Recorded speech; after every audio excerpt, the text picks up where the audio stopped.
जहां एक तरफ कांग्रेस सांसद प्रियंका गांधी के पति बिजनेसमैन रॉबर्ट वाड्रा से ईडी की पूछताछ हो रही है, तो दूसरी ओर कांग्रेस अध्यक्ष मल्लिकार्जुन खड़गे ने एक बड़ा बयान दिया है।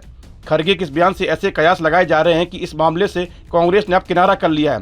दरअसल जब खड़गे से इस संबंध में सवाल पूछा गया तो उन्होंने कहा यह उनका निजी मामला है, वह जवाब देने में सक्षम है, पार्टी का इससे कोई लेना देना नहीं है। तो उनका पर्सनल मामला है, वो रिप्लाई उसको देते हैं, वो मजबूत है रिप्लाई देने के लिए, उसमें पार्टी का संबंध नहीं है। अब मल्लिकार्जुन खड़गे के इस बयान के कई बड़े मायने निकाले जा रहे हैं। क्या कांग्रेस पार्टी अब रॉबर्ट वाड्रा मामले से अपनी दूरी बना रही है? क्या कांग्रेस इस मुद्दे से अपना पल्ला झाड़ना चाहती है? राजनीतिक गलियारों में खड़गे का यह बयान अब सुर्खियों में है। आखिर खड़गे को ऐसा बयान क्यों देना पड़ा?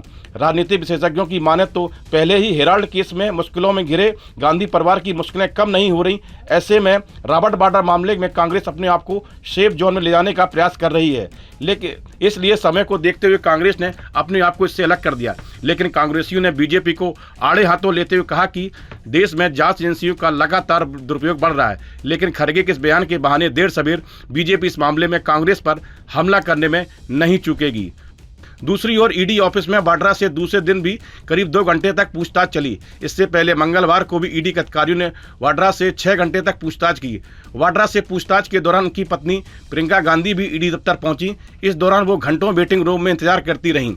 ईडी दफ्तर से बाहर आने पर जब प्रियंका से पूछा गया तो उन्होंने कहा राजनीतिक प्रतिशोध के तहत उन्हें फंसाया जा रहा है। कांग्रेस सांसद प्रियंका गांधी के पति और बिजनेसमैन रॉबर्ट वाड्रा से ईडी द्वारा लगातार पूछताछ हो रही है। इसी बीच वाड्रा ने कहा कि हम निशाने पर हैं, लेकिन हम किसी से डरने वाले नहीं हैं। चाहे राहुल गांधी को संसद जाने से रोका जाए या मुझे ईडी दफ्तर बुलाया जाए, हम हार्ड टारगेट हैं, आसान सॉफ्ट टारगेट नहीं। हम निश्चित रूप से निशाने पर हैं। हरियाणा के शिकोपुर लैंड डील मामले में ईडी द्वारा की जा रही पूछताछ को लेकर वाड्रा ने कहा कि समय हमेशा बदलता है। आज हम झेल रहे हैं, लेकिन समय बदलेगा तो हो सकता है कि उन्हें भी झेलना पड़ जाए। मुझे किसी से डर नहीं लगता।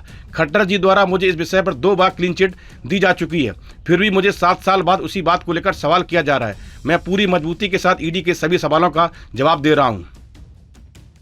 ये मामला 2008 में कांग्रेस की पूर्व अध्यक्ष सोनिया गांधी के दामाद रॉबर्ट वाड्रा और रियल एस्टेट डेवलपर डीएलएफ के बीच एक डील से जुड़ा है। रॉबर्ट वाड्रा की कंपनी स्काईलैंड हॉस्पिटैलिटी ने गुरुग्राम के मानेसर शिकोपुर में ओंकारेश्वर प्रॉपर्टी से 7.5 करोड़ रुपए में 3.5 एकड़ जमीन खरीदी थी। इस समय हरियाणा में भूपेंद्र सिंह हुड्डा मुख्यमंत्री थे। इस वीडियो में फिलहाल इतना ही। आप बने रहिए न्यूज नेशन के डिजिटल प्लेटफॉर्म के साथ।